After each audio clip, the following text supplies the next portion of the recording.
সন্ত ৰামপাল গুৰু মহাৰাজ হৈছে এনে এজন মহাপুৰুষ যিজনে নিজৰ সত্য ভক্তি, তত্ত্বজ্ঞান, কৰোণা আৰু সেৱাৰ বলত সমাজত এক নতুন আদৰ্শ বলবৎ কৰিছে। সন্ত ৰামপাল গুৰু মহাৰাজৰ নেতৃত্বত তেওঁৰ সকলো সৎলোক আশ্ৰমে কৰা বিস্ময়কৰ সমাজ কল্যাণমূলক কামে সমাজখনক সোণালী ভৱিষ্যতৰ এক নতুন আশা দেখুৱাইছে। সন্ত ৰামপাল গুৰু মহাৰাজৰ পৰা নাম দীক্ষা গ্ৰহণ কৰাৰ পিছত লাখ লাখ লোকৰ কৰ্কট ৰোগ, এইডছ আদি দুৰাৰোগ্য ৰোগ নিৰাময় হ'ল। সন্তজনাৰ জ্ঞানৰ পৰা অনুপ্ৰাণিত হৈ তেওঁৰ অনুগামীসকলে লাখ লাখ ইউনিট ৰক্তদান কৰে। সন্তজনাই লাখ লাখ ভগ্নী কন্যাৰ যৌতুকমুক্ত বিয়াৰ আয়োজন কৰালে। সন্তজনাই লাখ লাখ মানুহক ড্ৰাগছ আসক্তিৰ পৰা মুক্ত কৰিলে। কোটি কোটি ধ্বংসপ্ৰাপ্ত পৰিয়াল শান্তিত লাগিল। সন্তজনাৰ আশ্ৰমত সমাৱেশৰ সময়ত বিনামূলীয়া চকুৰ চিকিৎসা আৰু দন্ত চিকিৎসাৰ ব্যৱস্থা কৰা হয়। সন্ত ৰামপাল গুৰু মহাৰাজৰ দ্বাৰা পৰিৱেশ সুৰক্ষাৰ উদ্দেশ্যে সময়ে সময়ে বৃহৎ পৰিসৰত বৃক্ষৰোপণ কৰা হয়। সন্তজনাই আৰ্তজনক তাৎক্ষণিক সকাহ দিবলৈ এম্বুলেন্স সেৱা আৰম্ভ কৰিছিল। সন্তজনাই তেওঁৰ অনুগামীসকলক তেওঁলোকৰ শৰীৰ দান কৰিবলৈ অনুপ্ৰাণিত কৰে, যাতে মানৱতাৰ সেৱা আৰু চিকিৎসা ক্ষেত্ৰত উন্নতি কৰিব পৰা যায়। সন্ত ৰামপাল গুৰু মহাৰাজৰ সকলো আশ্ৰমত প্ৰতিদিনে বিনামূলীয়া ধৰ্মভোজৰ আয়োজন কৰা হয়, য'ত প্ৰতিবাৰেই প্ৰতিটো জাতি, প্ৰতিটো ধৰ্মৰ মানুহে একেলগে বহি ভোজন কৰে।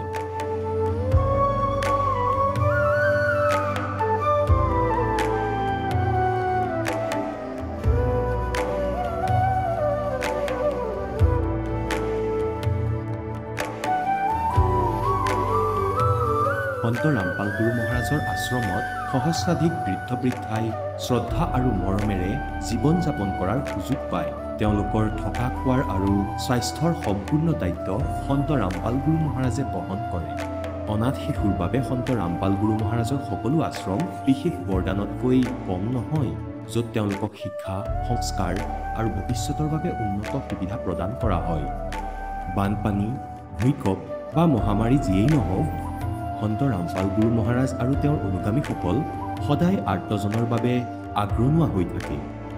কোভিড মহামাৰীৰ সময়ত সন্ত ৰামপাল গুৰু মহাৰাজৰ আশ্ৰমৰ পৰা কোটি কোটি লোকক খাদ্য, ঔষধ আৰু জীৱন ৰক্ষক সামগ্ৰী যোগান ধৰা হৈছিল।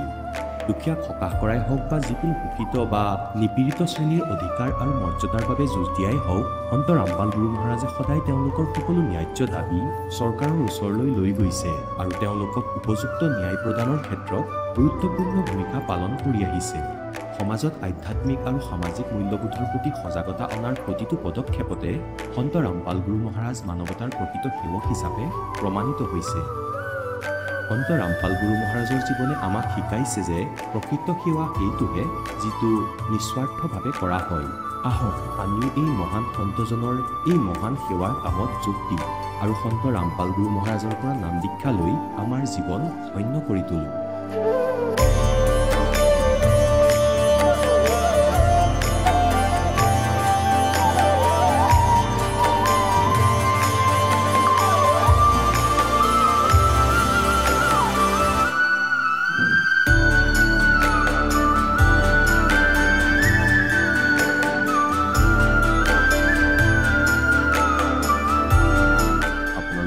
পৰিয়ালৰ সৈতে সৎলোক আশ্ৰমলৈ আন্তৰিকতাৰে আমন্ত্ৰণ জনোৱা হয়।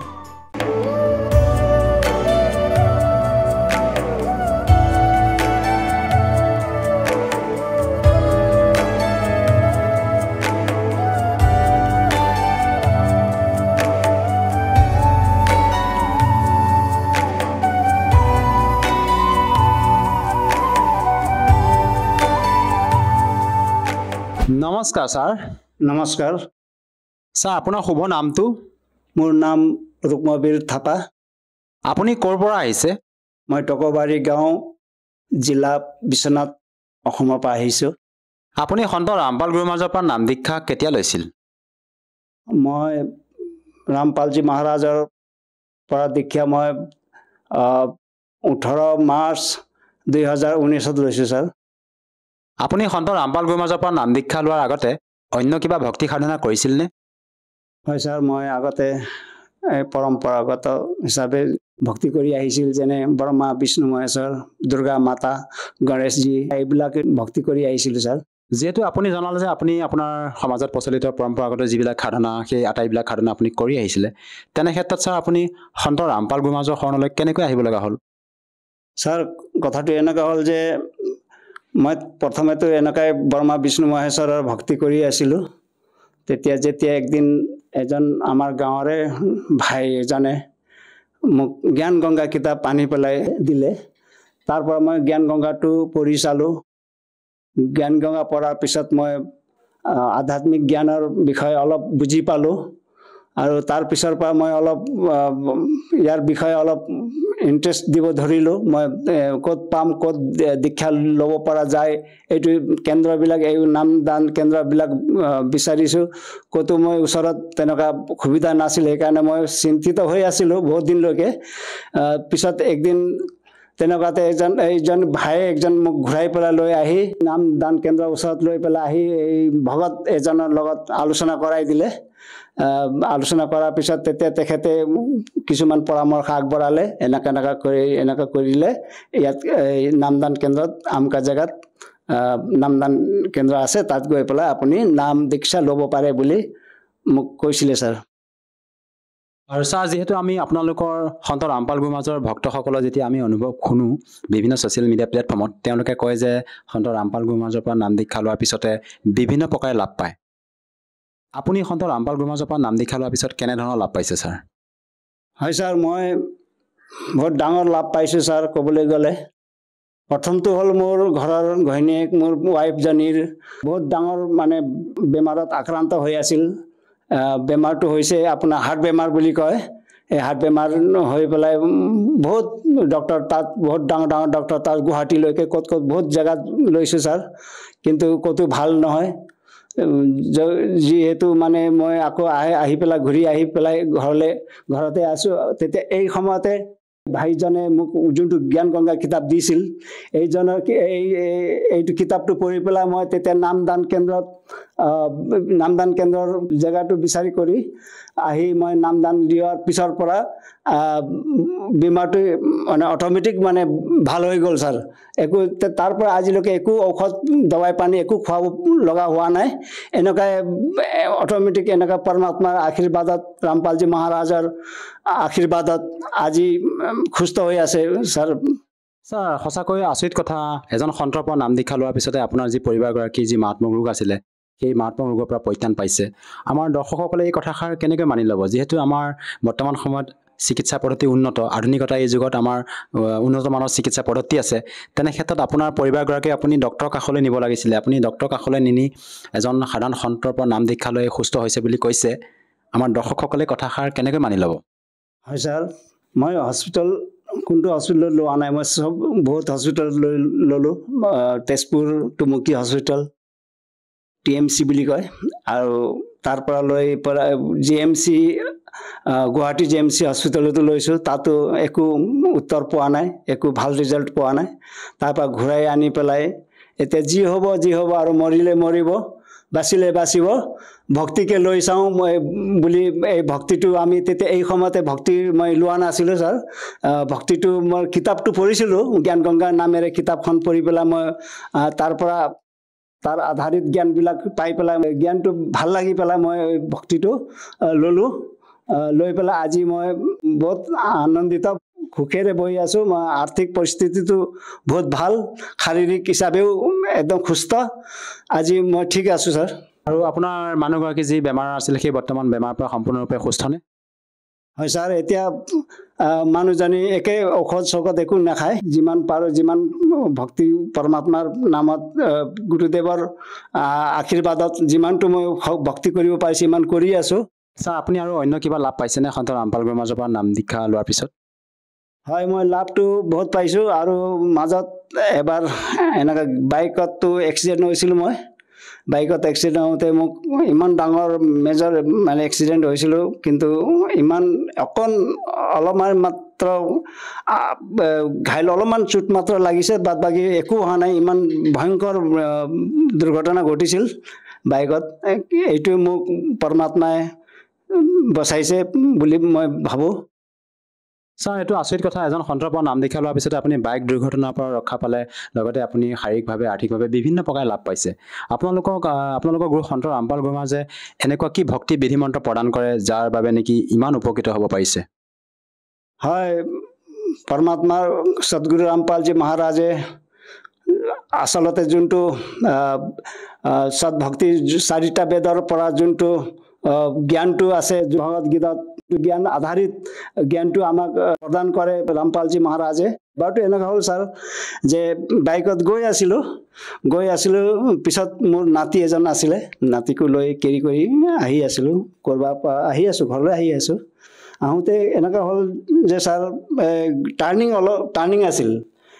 আছিল এই টাৰ্ণিং লওঁতে জানো কেনেবাকৈ বাইকখন স্লিপ খাই পেলাই নলাত গুচি গ'ল তেতিয়া নলাত যোৱাৰ পিছত তেতিয়া নলাৰ পৰা মই যেতিয়া গিৰিলোঁ বুলি অনুভৱ কৰি উঠোঁতে মোৰ চেহেৰাত কিবা এটা পোক পৰুৱা এনেকৈ যোৱা নিচিনা লাগি পেলাই এনেকৈ কৰিলোঁ এইটো কিন্তু পোক নাছিল এইটো মোৰ ইয়াৰ পৰা ফাটি পেলাই ওলোৱা তেজ আছিলে এই তেজ চাই পেলাই মই আৰু ভয় খালোঁ তেতিয়া কি হ'ল বাৰু চাইছোঁ তেতিয়ালৈকে মই বাইকটো চোৱা নাই বাইকটো কি হৈছে ইফালে চোৱা নাই হে পৰমাত্মা বুলি ভাবি আছোঁ তেতিয়া নাতিটো ইমান ভাবোঁতেহে মই তেতিয়া 10-15-20 ছেকেণ্ড মান হৈছিল চাগে তেতিয়া ভিতৰতেহে পিছত মোৰ নাতিটো একেবাৰে এটা টোপোলা নিচিনা হৈ ৰাস্তাৰ পৰা একদম ইমান মানে বিজুলী গতিত মানে আহি পেলাই মোৰ আগতে মানে পৰি থাকিল তেতিয়া মই চকু খালোঁ কি বস্তু আহি পৰিলে মোৰ আগত বুলি চালোঁ তেতিয়াই মনত পৰিলে মোৰ লগত নাতিও আছিলে নাতিয়ে আহি পেলাই পৰিছে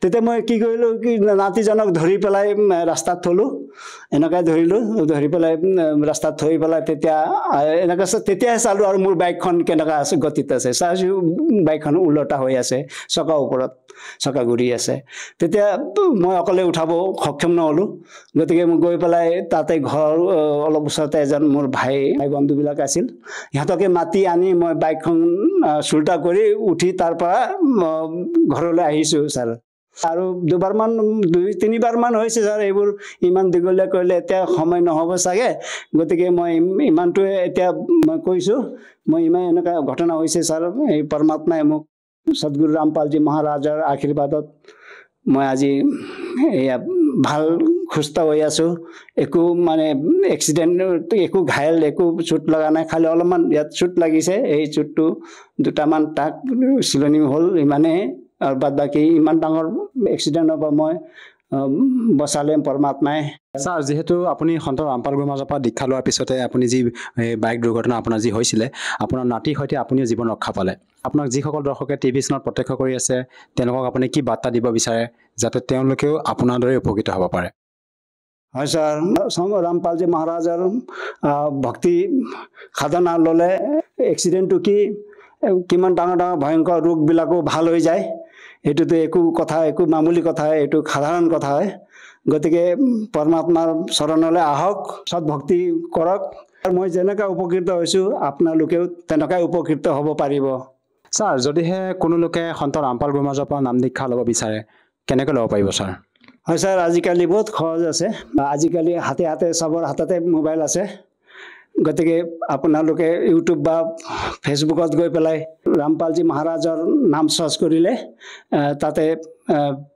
সৎসংগটো আহি যায় এই সৎসংগৰ তলতে এটা নম্বৰ আহে মোবাইল নম্বৰ এই নম্বৰকে কণ্টেক্ট কৰি পেলাই আপোনালোকে বিনামূলীয়াকৈ নাম দীক্ষা ল'ব পাৰে ধন্যবাদ থাকিল ছাৰ সৎ চাহেব এতিয়া জগতগুৰু তত্ত্বদৰ্শী সন্ত ৰামপাল গুৰু মহাৰাজৰ সৎসংগৰ মাধ্যমেৰে সেই অদ্বিতীয় আধ্যাত্মিক জ্ঞানৰ বিষয়ে জানি লওঁ যাৰ মাধ্যমেৰে আপোনালোকেও প্ৰাপ্ত কৰিব পাৰিব এনেকুৱা আধ্যাত্মিক মানসিক আৰু ভৌতিক সুখ যি এতিয়ালৈকে কেৱল আপোনালোকে মীৰাবাই ধ্ৰুৱ প্ৰহ্লাদ আদি কেইজনমান ভক্তৰ জীৱন কথাতহে শুনিছে এতিয়া শুনক তত্ত্বদৰ্শী সন্তৰ সৈতে শাস্ত্ৰ অনুকূল ভক্তি সৎসংগ এনেকুৱা অদ্বিতীয় আধ্যাত্মিক জ্ঞান যাৰ প্ৰমাণ আছে সকলো ধৰ্মৰ সকলো পবিত্ৰ শাস্ত্ৰত সেই সকলো বাণী এৰি দিয়া হৈছিল আৰু সেয়েহে যে যদি কাৰোবাৰ হাতত পৰে আৰু সেই যোগ নকৰাৰ গুৰুদেৱৰ আজ্ঞা আছিল আজ্ঞাৰ অৱহেলা হ'ব গতিকে এটা প্ৰাণ সংঘলি বনাই ৰাখিছিলে শিখ সমাজেই সেই প্ৰাণ সংঘলিৰ ভিতৰত এই মন্ত্ৰ লিখা আছে গুৰুদেৱৰ সেই শব্দ লিখা আছে, য'ত এই মন্ত্ৰ স্পষ্ট লিখা আছে, এই জপ জপা। আৰু তাত এয়া লিখা আছে প্ৰাণ সংবলিৰ ভিতৰত গুৰুগ্ৰন্থৰ সময়ত সংগ্ৰহ কৰাৰ সময়ত এই বাণী বাচি গৈছিল। ইয়াক পৃথককৈ সংগ্ৰহ কৰি আৰু ইয়াৰ প্ৰথমৰ বাণী এয়া প্ৰাণ সংঘলি নামেৰে পুস্তক প্ৰকাশিত কৰা হৈছিল। এতিয়া ইয়াৰ কাৰণ কি আছিল? এতিয়া আপোনালোকৰ শংকা উৎপন্ন হ'ব যে শিখ গুৰু নানকদেৱে এনেকুৱা কিয় কৰিলে, সমাজক ইয়াৰ পৰা কিয় বঞ্চিত কৰিলে? এয়াই মূল মন্ত্ৰ, ইয়াৰে কল্যাণ সম্ভৱ। এতিয়া পুণ্যাত্মাসকল, যেনেকৈ আমি ডক্তৰৰ ওচৰলৈ যাওঁ, ডক্তৰে আমাক চাই যে ইয়াৰ কোনো অন্য সমস্যা আছে নেকি। যদি ইয়াক এইটো ইনজেকশ্যন লগোৱা হয় তেন্তে হ'লে ই কাম নকৰিব। তেন্তে ইয়াৰ বাবে কি কৰা হয়? তেওঁ গ্লুক'জ আৰম্ভ কৰি দিয়ে। আৰু তাতেই এনেকুৱা শক্তি ঔষধ যাৰ দ্বাৰা শৰীৰৰ কোনো বেয়া নহয়, এনেকুৱা ঔষধ ঢালি এনেকুৱা ইনজেকশ্যন লগাই সেয়া আৰম্ভ কৰি দিয়ে। আৰু পাছত ইয়াৰ কাৰণেই সেই শৰীৰ বেয়া নহয়। গতিকে আমাৰ ভক্তিৰ যি প্ৰাৰূপ বেয়া হৈছে আৰু ইয়াত ঠগ প্ৰবঞ্চনা বেছি প্ৰৱেশ হৈছে। পৰমাত্মাই তেওঁৰ বচনৰ আধাৰেৰে এই সময়ত এই ভক্তিক আনিব আছিলে, আপোনালোককো ভক্তিৰ আস্থাত ৰাখিব আছিলে। সেয়েহে কোনোবাই যিকোনো দেৱতাৰ পূজা কৰিছিলে আৰু তেওঁৰ পুৰণি সংস্কাৰ, পূৰ্বৰ সংস্কাৰ ভাল আছিলে, তেতিয়া পৰমাত্মাই আপোনাৰ বিপদ আহিলে সহায় কৰিছিলে। এইবোৰ কবি পৰমেশ্বৰে কৰিছিলে। আৰু আমি এয়া ভাবিছিলোঁ যে মই শ্ৰীকৃষ্ণৰ পূজা কৰোঁ, মোৰ ভগৱান শ্ৰীকৃষ্ণই মোক আজি এনেকুৱা লাভ দিলে। পৰমাত্মাই এই বিষয়ে একো চিন্তা কৰা নাছিলে। তেওঁ বিচাৰিছিলে আস্থা বনি থাকক ভগৱানৰ প্ৰতি। লাগিলে পাথৰৰ মূৰ্তি বনায়ো তেওঁ পূজা কৰি থাকক, আস্থা বনাই ৰাখক। ইয়াৰ পৰা যদি মোৰ লাভ হয় একো প্ৰব্লেম নাই, কৰি থাকক। এতিয়ালৈকে এই ভক্তিক আৰু আপোনাৰ দুয়োৰে এই বিশ্বাস অটুট ৰাখিব আছিল। এতিয়া যেনেকৈ গুৰু নানক চাহেবজীয়ে ভাণ্ডাৰা আৰম্ভ কৰিলে, প্ৰথমতে তেওঁ নিজৰ খেতিৰে তেওঁ স্বয়ং নিজৰ ভাণ্ডাৰা নিজৰ ঘৰৰ পৰাই কৰিছিলে। যিমানে 100-200 প্ৰথমতে ভগত নিজে আহিছিলে নানক চাহেবৰ ওচৰলৈ, তেতিয়া তেওঁ নিজৰ ঘৰৰ পৰাই সকলোকে ভাণ্ডাৰা ভোজন কৰাইছিলে। পাছত লাহে লাহে জ্ঞান দিছিলে যে ভক্তি কৰিব লাগে আৰু ধৰ্ম কৰিব লাগে, ভাণ্ডাৰা কৰিব লাগে। ये भूखा भोजन देते हैं पहुंचेंगे प्रवान, धर्म तो 10 का नहीं 10 का 3 लोग, खैर आए तुम्हें खैर है कीजिए आत्मपोख। পাছলৈ লাহে লাহে অনুগামীসকলেও বুজিব ধৰিলে যে হে প্ৰভু, আমাৰো কিছু পুণ্য হওক, আমিতো আপোনাৰেই খাই আছো সকলো, আমাৰ কল্যাণ কেনেকৈ হ'ব? তেতিয়া তেতিয়া নানক চাহেবে বিচাৰিছিলে যে মই আজি কৈ দিওঁ, তুমি ঘৰৰ পৰা আটা আনিবা, ঘি আনিবা, এজনো নাহিব। আৰু নানক চাহেবে নিজ ঘৰৰ পৰাই সিহঁতৰ ভাণ্ডাৰা আৰম্ভ কৰিলে। পাছত জ্ঞান দিলে, ভগৱানৰ বিধান ক'লে, তেতিয়াহে সিহঁতে বুজি পালে। তেতিয়া সিহঁতে স্বয়ং দান কৰিব আৰম্ভ কৰিলে, ভাণ্ডাৰা আৰম্ভ কৰিলে। নিজৰ টকাৰে কোনোবাই আটা আনিলে, কোনোবাই ঘি আনিলে, কোনোবাই গুড় আনিলে। পৰমাত্মাই নানক চাহেবে বিচাৰিছিলে যে এওঁলোকৰ কিছু আস্থা হওক। পাছত তেওঁলোকে ভাণ্ডাৰা আৰম্ভ কৰি দিলে। এয়া 5টা যজ্ঞ হয়। ইয়াৰে এটা যজ্ঞ ধৰ্মৰ, দ্বিতীয় যজ্ঞ হৈছে ধ্যান, তৃতীয় যজ্ঞ হৱন আৰু চতুৰ্থ হৈছে প্ৰণাম, আৰু পঞ্চম যজ্ঞ জ্ঞানৰ। তেতিয়া এই 5 যজ্ঞ আৰম্ভ কৰিলে নানকদেৱে। এই যজ্ঞৰ পৰা বহুত লাভ পোৱা যায়, কিন্তু মুক্তি হ'ব নোৱাৰে। এতিয়া ইয়াৰে কি হ'ল? আকৌ আগলৈ গৈ গুৰু গ্ৰন্থ চাহেবৰ পাঠ বহুত পাছত আৰম্ভ হৈছে। প্ৰথমে এনেকৈ সৎসংগ কৰিছিলে। গুৰুৱে নিৰ্ধাৰিত কৰি ল'লে পাছলৈ নানক চাহেব যোৱাৰ পাছত উত্তৰাধিকাৰী বনাই দিলে। তেতিয়া তেওঁৰ আদেশ অনুসাৰে সকলো ভগতে কিবা লৈ গৈছিলে, ইজনে কিবা লৈ গৈছিলে। পিছত সামূহিক ভাণ্ডাৰা আৰম্ভ কৰি দিলে। তেন্তে এই প্ৰকাৰে সিহঁতৰ তেওঁলোকৰ পুণ্য হৈ গ'ল। পৰমাত্মাৰ বাণী শুনাতকৈও বেছি লাভ হয়, যজ্ঞ হয়, আমাৰ বহুত পুণ্য হয়। গতিকে এই প্ৰকাৰে নানক চাহেব যিহেতু সেই মন্ত্ৰটো দিয়া নাছিল, অৰ্থাৎ সেই ইনজেকশ্যনটো অনা নাই, কিন্তু গ্লুক'জ আৰম্ভ কৰিলে। সেই গ্লুক'জৰ পৰা অৰ্থাৎ যজ্ঞৰে আপোনাৰ কিছুটো পূৰ্বৰ সংস্কাৰ, পৰমাত্মাৰ বাণীৰে আপোনাৰ কি হ'ল, মনুষ্য জনম পাই আগলৈ 600 বছৰ আগতে পৰমাত্মাই আপোনাৰ বেটাৰী চাৰ্জ কৰি থৈ গৈছিল।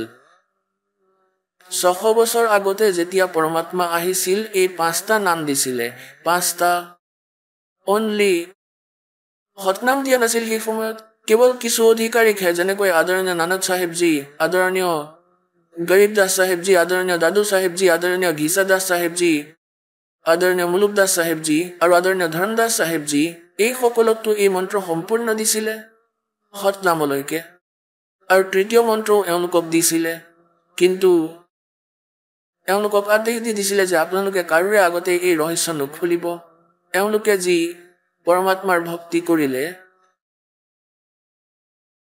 সাধনা কৰিলে এওঁলোকক মানা কৰি দিছিলে যে কাকোকে আগলৈ এই নাম দান নিদিব তেন্তে ইয়াৰে কি হ'ল যে সেই সময়ত এই 5টা নামৰ জপ আৰম্ভ হ'ল সেই সময়ত পৰমাত্মাৰ 64 লাখ শিষ্য হৈছিল সেই সময়ত এই 5 নাম কি দিছিল ৰণংকাৰ ওংকাৰ নহয় যি আপোনালোকক এতিয়া কমপ্লিট মন্ত্ৰ দিয়া হয় 7টা মন্ত্ৰৰ 7 নামৰ ইয়াৰ মাজৰ যি 5টা নাম হয় ইয়া দান কৰা হৈছিলে আৰু এই 5 নামেৰে আমি বহুত লাভ পাইছিলোঁ ইয়াৰে মনুষ্য জীৱনো প্ৰাপ্ত হৈছিল কিন্তু মুক্তি হ'ব নোৱাৰে সাংসাৰিক সুখ প্ৰাপ্ত হয় কিন্তু এতিয়া যেতিয়া আপোনাৰ কমপ্লিট কোৰ্স হৈ যাব তেতিয়া এই মন্ত্ৰই আপোনাক সহযোগ কৰিব সেই মুক্তিৰ মাৰ্গত এই কমপ্লিট আপোনাক লাহে লাহে কম এতিয়া উদ্দেশ্য যি চলি আছে ইয়া ক'ব বিচাৰিছো যে গুৰু নানক দেৱে শিখ সমাজক এই যথাৰ্থ মন্ত্ৰৰ পৰা কিয় বঞ্চিত ৰাখিলে কিয়নো তেওঁ জানিছিলে এতিয়া এওঁলোকে না মুক্তি প্ৰাপ্ত কৰিব পাৰিব 12 বছৰলৈকে নানক চাহেবে সংঘৰ্ষ কৰিলে সকলোৱে বিৰোধিতা আৰম্ভ কৰিলে পণ্ডিত সকলে উৎপাত কৰিলে মুছলমান সকল বেলেগকৈ বিৰোধী হৈ গ'ল তেতিয়া পৰমাত্মাই ক'লে যে এওঁলোকক এতিয়া থৈ দিয়া তুমি নিজৰ ভক্তি কৰা আৰু যি তুমি দেখিছা কিয়া তোমাৰ এফিডেভিট লিখি দিয়া তেখেতে নিজৰ বাণী লিখিলে সকলো বাণী লিখি তেওঁ থৈ গ'ল আজি তেওঁৰ বাণীয়ে আমাৰ বাবে এফিডেভিটৰ কাম কৰে যে কবিৰ ইজ গড गो ढक्का कबीर करीम तो बे परवरदिगार 721 পৃষ্ঠাত লিখা আছে গুৰু গ্ৰন্থ সাহিবৰ আৰু 24 পৃষ্ঠাত লিখা আছে हाई सुरत मुलुक की वेश ए ठगवाड़ा ठगी देश खरा सियाणा बोता बार ये धानक रूप रहा करतार তেন্তে সেই সময়ত এই 5টা নাম দিয়া হৈছিলে আপোনালোকক যি দিয়া হৈছে ইয়া সেই মন্ত্ৰ এতিয়া বেদত দেখুৱাম আপোনালোকক परमात्मा ने कहा कि वेद मेरा भेद है पर मैं ना वेदन के माही और जौन वेद से मैं मिलूं वो वेद जानते नहीं বেদত সাংকেতিক নাম আছে এনেকুৱাই 5 নামো সেই পৰমাত্মাই দিয়ে সেই পৰমাত্মাই 7 নামো দিয়ে সেই পৰমাত্মাই 3 নামৰ মূল মন্ত্ৰও দিয়ে আৰু পৃথককৈ তেওঁ আকৌ 2 মন্ত্ৰ দি সেই তৃতীয় মন্ত্ৰৰ সেই তৃতীয় নামও প্ৰদান কৰে অৰ্থাৎ এয়া বেদতো লিখা আছে কিন্তু বেদ পৰমাত্মাৰেই মহিমা হয় কিন্তু সেই মন্ত্ৰ কি হয় হিয়া পঞ্চম বেদত আছিল হিয়া কালে নষ্ট কৰি দিলে ইয়াক দিবলৈ প্ৰভু স্বয়ং আহে সেই সময়ৰ পৰা এই শিখ সমাজত এজন গুৰু নিযুক্ত কৰা হয় আৰু ইয়াৰ পাছত তেওঁৰ আজ্ঞা অনুসাৰে ভাণ্ডাৰা কৰিছিলে আৰু একো নহয় বাণীৰ পাঠ কৰিছিলে বাণী কৈছিলে তাতে সৎসংগৰ মাজত আৰু মহাপুৰুষে হিয়া অনুবাদ কৰি শুনাইছিলে আৰু ভাণ্ডাৰা হৈছিলে ভক্তসকলৰ তেন্তে এই প্ৰকাৰে আকৌ আগলৈ গৈ 5 নামো বন্ধ হৈ পৰিল 5 নামটো কেৱল কবিৰ পৰমেশ্বৰৰ যি 64 লাখ শিষ্য আছিল সেই 64 লাখ শিষ্যক দিছিল এই 5 নাম আৰু তাৰ পৰা পাছত আপোনালোকে এতিয়ালৈকে মনুষ্য জীৱন প্ৰাপ্ত কৰি আহি আছে কিছু পূৰ্বৰ সংস্কাৰ জন্ম জন্মান্তৰৰ পুণ্যাত্মাসকলৰ মনুষ্য জীৱনৰ আৰু লগতে ভক্তিৰ আস্থা আজিলৈকে আপোনালোকৰ বিদ্যমান হৈ আছে গতিকে যি কাৰণত মালিকে জানিছিলে যে কলিযুগৰ মধ্যত এয়া কলিযুগৰ মধ্য বুলি মানি চলা অৰ্থাৎ এতিয়া হৈছে হিয়া সঠিক টাইম ভক্তিৰ আৰু ইয়াতেই কালে এজেণ্ট ৰাখি থৈছে য'তেই উঠাই চাবা ততেই সন্ত পাবা আৰু লাখ হাজাৰৰ সংখ্যাত তেওঁৰ শিষ্য পাবা তেওঁলোকৰ কখৰো জ্ঞান নাই সকলোকে মূৰ্খ বনাই আছে সৰল আত্মাসকলক গতিকে এই সময়লৈকে আপোনালোকক আনিব আছিল ভক্তিৰ আস্থা অটুট ৰখাব আছিল আৰু শিখ সমাজক এই মন্ত্ৰ এই কাৰণেই দিয়া নাছিল যে যেনেকৈ এই ৰাধা স্বামী পন্থীসকলে সৰ্বপ্ৰথমে এই কবিৰদেৱৰ বাণীক আধাৰ মানিছিল, যি নিজৰ প্ৰমাণ তেওঁলোকে দি আছে নিজৰ সমৰ্থনত। আৰু 2 নম্বৰত গুৰু গ্ৰন্থ চাহেবক মানিছিল। আৰু যদি এই মন্ত্ৰ তেওঁলোকৰ থাকিলে হয় তেন্তে তেওঁলোকে এই মন্ত্ৰ দিয়া আৰম্ভ কৰিলে হয়। তেওঁলোক অধিকাৰী নহয়, এওঁলোক কালৰ দূত হয়, এওঁলোকৰ গুৰু ষ্টাৰ্টৰ পৰাই নাই। এওঁলোকৰ যি গুৰুদেৱ আছিলে শিৱদয়াল, যি যাৰ দ্বাৰা কোৱা হয় এই ৰাধাস্বামী পন্থ চলিছে, তেওঁৰ কোনো গুৰুৱেই নাছিল। আৰু ইয়াত ভগৱানে স্বয়ং আহিও নিজৰ গুৰু মানিছে মৰ্যাদা বনাই ৰাখিবলৈ। গুৰু নানক দেৱৰো গুৰু আছিল, পৰমাত্মা স্বয়ং আহি প্ৰকট হৈছিল তেওঁক, আৰু তেখেতে নাম দিছিলে, শিষ্য বনালে। আৰু পাছত গুৰু নানক দেৱেও কৈছে যে মই সদগুৰুক পালো, দীক্ষা দিলে, মই সদগুৰুক পালো আৰু মোক দীক্ষা দিলে। আৰু শিখ সমাজে কয় যে গুৰু নানক দেৱৰ কোনো গুৰু নাছিলে। গতিকে এয়া ইনকমপ্লিট নলেজ হয়, আধৰুৱা জ্ঞান হয়, যাক এনেকুৱা বাণী বুলি কোৱা হয়। এইটো ৰাধাস্বামী পন্থ সকলোতকৈ আগতে কবিৰদেৱৰ বাণীক আধাৰ বুলি মানে, যিটো নিজৰ প্ৰমাণ তেওঁ দি আছে নিজৰ সমৰ্থনত। আৰু 2 নম্বৰত গুৰু গ্ৰন্থ চাহেবক মানে। যদি এই মন্ত্ৰ তেওঁলোকে জানিলে হয় তেনেহলে তেওঁলোকে এই মন্ত্ৰ দিয়া আৰম্ভ কৰিলে হয়। অধিকাৰী এওঁলোক নহয়, কিয়নো এওঁলোক কালৰ দূত হয়, এওঁলোকৰ গুৰু ষ্টাৰ্টৰ পৰাই নাই। এওঁলোকৰ যি গুৰুদেৱ আছিলে শিৱদয়াল, যি যাৰ দ্বাৰা কোৱা হয় এই ৰাধাস্বামী পন্থ চলিছে, তেওঁৰ কোনো গুৰুৱেই নাছিল। আৰু ইয়াত ভগৱানে স্বয়ং আহিও নিজৰ গুৰু মানিছে মৰ্যাদা বনাই ৰাখিবলৈ। গুৰু নানক দেৱৰো গুৰু আছিল, পৰমাত্মা স্বয়ং আহি প্ৰকট হৈছিল তেওঁক, আৰু তেখেতে নাম দিছিলে, শিষ্য বনালে। আৰু পাছত গুৰু নানক দেৱেও কৈছে मुझे सतगुरु में लिया, दीक्षा दी नहीं। মই সদগুৰুক পালো আৰু মোক দীক্ষা দিলে। আৰু শিখ সমাজে কয় যে গুৰু নানক দেৱৰ কোনো গুৰু নাছিলে। গতিকে এয়া ইনকমপ্লিট নলেজ হয়, আধৰুৱা জ্ঞান হয়, যাক এনেকুৱা বাণী বুলি কোৱা হয়। গতিকে কোৱাৰ অৰ্থ এয়াই যে নানক চাহেব দেৱে পৰমাত্মাৰ আজ্ঞাৰ পালন কৰিলে। আৰু এই সমুদ্ৰৰ ঘটনাক সেইবাবেই নিজ মুখেৰে ক'লে, নহলেতো উশাহতে স্মৰণ আছে আৰু কোনেও গম নাপালে, জানিয়েই ক'লে যে এতিয়া ইয়াত আঘাত লাগিব, তেতিয়া অহা সকলো অনুগামী এই মন্ত্ৰৰ নিকটলৈ নাহিব আৰু ইয়াৰ সূত্ৰ নাইকিয়া কৰি পেলাব, শেষ কৰি পেলাব, এনেকুৱাই হ'ল। আৰু সময় অহাৰ পিছত পুনৰ যি সেই সময়ত লীলা কৰিছিল নানক চাহেবে, এতিয়া সেয়া প্ৰমাণিত হৈ গ'ল যে নানক চাহেবেও এই 2 অক্ষৰৰ মন্ত্ৰ জপ কৰিছিল, 2 আখৰৰ। আৰু নানক চাহেবে গুৰু গ্ৰন্থ চাহেবত লিখিছে যে 2 অক্ষৰ কা ভেদ বতাৱে সোয়ে গুৰু পুৰা কহাৱে। এতিয়া সংকেত দি গ'ল যে সেইজন গুৰু সম্পূৰ্ণ হ'ব যিয়ে এই 2 অক্ষৰৰ মন্ত্ৰ জপ কৰিব।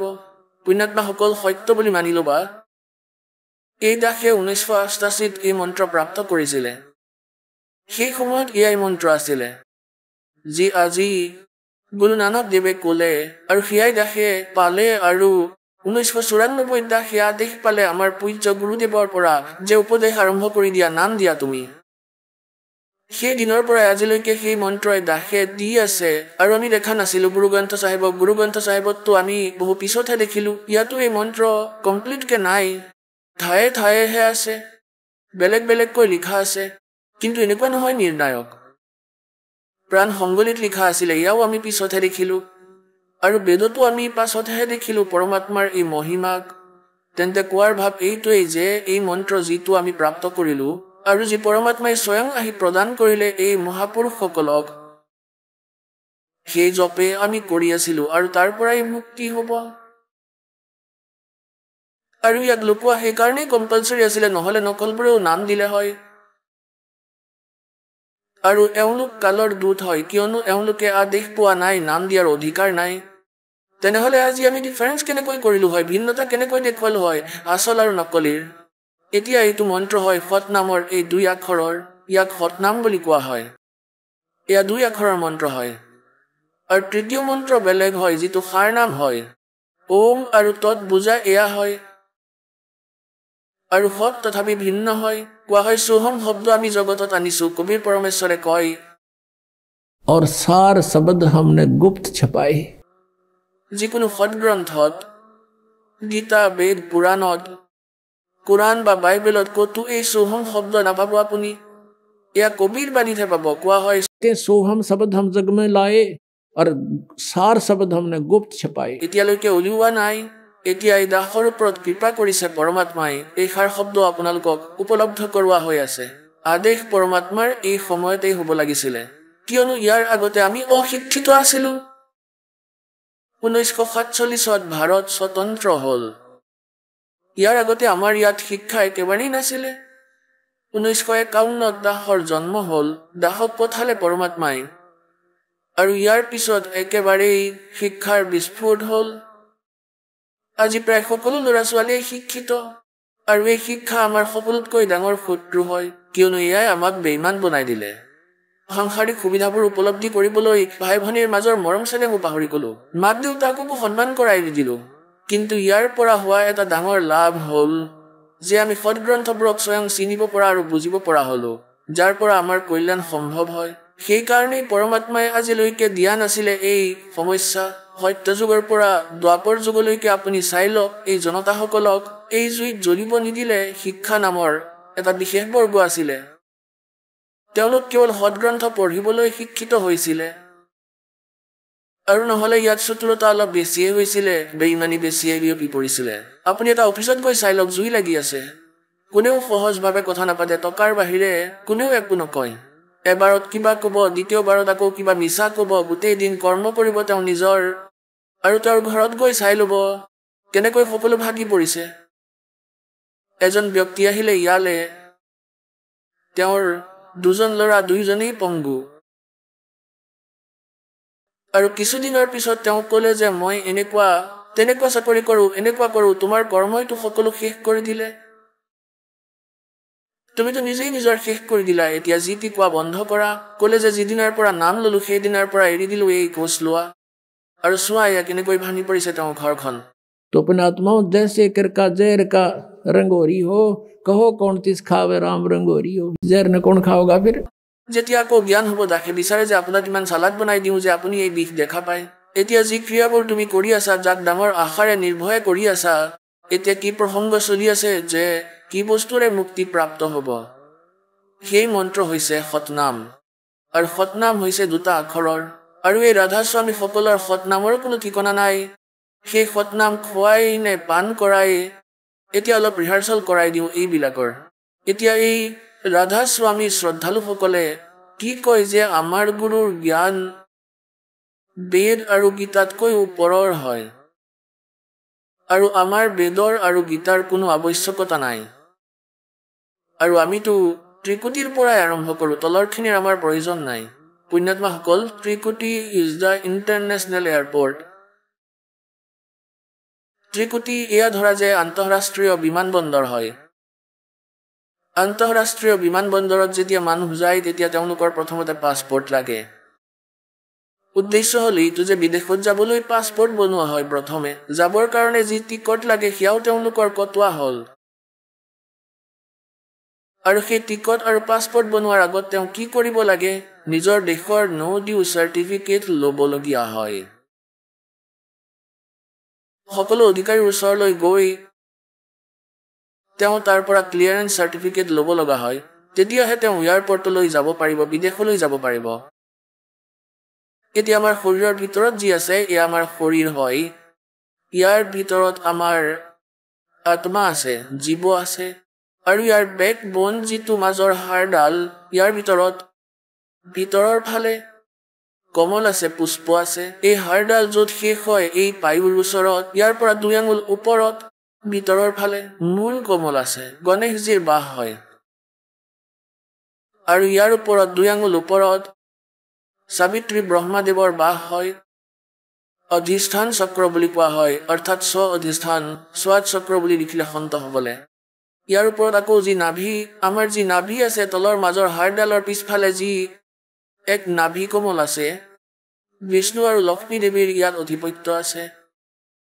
আৰু হৃদয় কমলৰ, এয়া হৃদয় হাৰ্ট নহয়, হৃদয় মানে মাজৰ, অৰ্থাৎ 2 স্তনৰ মাজৰ, ইয়াত বেক চাইডত মাজৰ হাড়ডালৰ ভিতৰৰ ফালে বেকবোনৰ ভিতৰত, তেন্তে ইয়াত এটা 12 পাহিৰ কমল অৰ্থাৎ এটা চক্ৰ আছে, ইয়াত শিৱ আৰু পাৰ্বতীৰ স্থান আছে। আকৌ এই কণ্ঠ কমলত, ইয়াত নহয়, ইয়াত ইয়াৰ সন্মুখত বেকত, ইয়াত য'ৰ পৰা মাজৰ হাড়ডাল অলপ বেণ্ড হয়, ইয়াত 12 পাহিৰ কমল আছে। ইয়াত শিৱ আৰু পাৰ্বতীৰ 12 পাহিৰ আছে, আৰু দুৰ্গাৰ যি আছে 16 পাহিৰ এক কমলৰ দৰে আকৃতিৰ ঘৰৰ দৰে বনা আছে, কমলৰ পাহিৰ দৰে। তেন্তে এনেকৈ এই সকলো এই প্ৰধান অফিচৰ কাৰ্যালয় আমাৰ শৰীৰত আছে। আত্মা চলিব হৃদয় কমলেৰে। হৃদয় কমলত ইয়াৰো বাস আছে, কিয়নো এটা স্থানতে সকলো ধৰণৰ ব্যৱস্থা থাকে। তেন্তে এনেকৈ গোটেই বিশ্ব ব্ৰহ্মাণ্ডৰ যেনেকৈ টেলিভিছন থাকে, সেই যি টেলিভিছন তাত চেনেল লগোৱা হয়, এনেকৈ শৰীৰত চেনেল আছে। সেই চেনেলৰ কাৰ্যক্ৰম যিটো চেনেলত অন কৰিবা সেইটো চেনেলতেই হ'ব, সেয়া কাৰ্যক্ৰম বেলেগত হ'ব, কিন্তু দৃষ্টিগোচৰ ইয়াত হ'ব। এইটো তেনেকুৱাই। তেতিয়া যেতিয়া আমি য'ত থাকিম আমাৰ মূল কমলৰ পৰা আৰম্ভ হ'ব, আমি সেই ন' ডিউ চাৰ্টিফিকেট ল'ম। তেন্তে মই আপোনাক এই মন্ত্ৰ দিম, এওঁৰ পৰা যোৰ ঋণ যিমানেই থাকক এই প্ৰধানসকলৰ আপুনি সমাপ্ত হোৱা পাব, আৰু আপোনাৰ ন' ডিউ চাৰ্টিফিকেট বনাই থোৱা পাব এওঁলোকৰ ওচৰত। আৰু তেতিয়া আহিব আপুনি ত্ৰিকুটি লৈ, তাতে আপোনাৰ এই 2 মন্ত্ৰ জপৰ উপাৰ্জন আপোনাৰ কামত আহিব।